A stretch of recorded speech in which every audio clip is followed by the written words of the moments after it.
I still get butterflies every single game. It never fails. I usually am a little bit nervous when I start putting the gear on. It's like counting down to about 10 minutes until the first pitch. You know, putting on the gear, it's something that I think I used to take for granted. Now I think about it as like I get to do this, and it's just an awesome feeling to be able to put it on because you kind of feel unstoppable in a way. And so I kind of feel a little bit special when I have the gear on for sure. Beautiful day here in Central Virginia. Starts first of 3 between Sam Houston and Liberty. As soon as that first pitch is thrown, then I'm chill. I'm good to go. Liberty catcher Savannah Jessee has the best seat in the house. It's a view she's had since about 7 years old. Someone went down when we were catching, so she got hurt when I was little, and my dad was coaching me at the time. And so he was like, Savannah, you're gonna try catching. And I was like, okay. And so we went and bought some gear, and I loved it ever since. So credits to Dad for throwing me back there. Savannah would spend the next few years playing travel ball all across the country.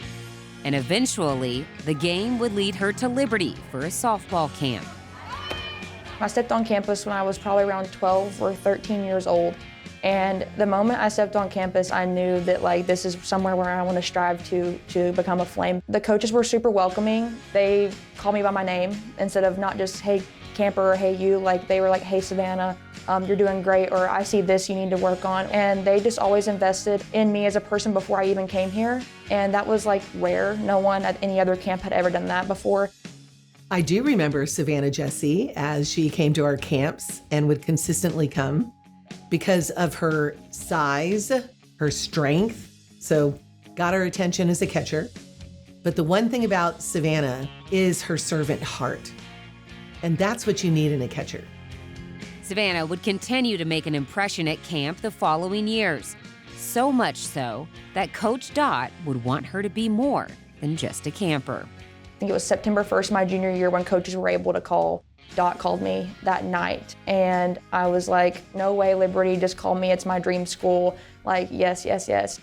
It would be an exciting time until she would experience a setback the summer before she would join the Flames. I actually caught my best friend, Carlin Pickens. She is the starting pitcher at the University of Tennessee. And when we were seniors in high school, she was throwing anywhere from 68 miles an hour to around 74 miles an hour. So I was constantly catching that every weekend. When she threw one and I caught it wrong, it was a drop ball. And I remember I was like, I'm not gonna cry, I'm not gonna cry. And I held together, but I told my dad after the game, I said, I think I just broke my thumb.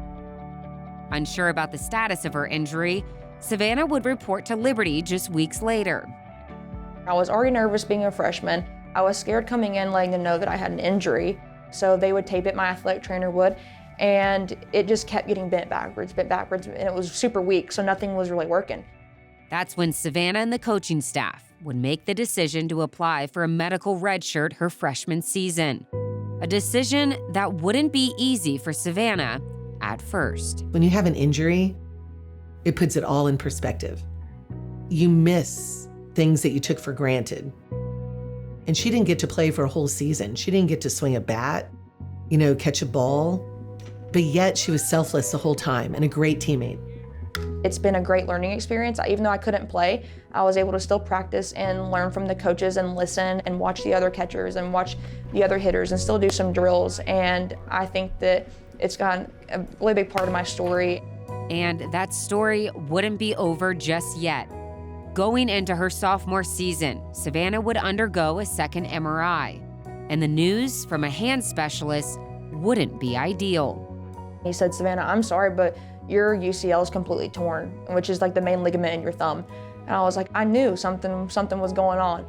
This left Savannah with 2 options: surgery, which would sideline her for another 8 months. It would also mean another missed season, or to find another way to play without pain. And the Liberty staff would help to make that a possibility. By warming it up, I'll be able to mold it a little bit more. By making her a personalized splint to fit inside of her glove, perfectly securing her thumb in place and pain-free. Jessa realized that with her thumb injury, how much we really cared about her. And she has developed an amazing character from her freshman year, this maturity level. And it's something that, again, going through the rough time, she's able to share with our freshmen that have come in with injuries as well for medical red shirts. So it's a powerful testimony. Number 24, Savannah Jessee. And today, Savannah is able to live out that same dream she had when she was a 13-year-old camper, all while still enjoying her favorite view. I couldn't imagine myself, being in another position. I love what I do, and I'm just so honored that the coaches have entrusted me and have confidence in me to get the job done behind the plate. 1-2, swung on and missed, strikes out the side.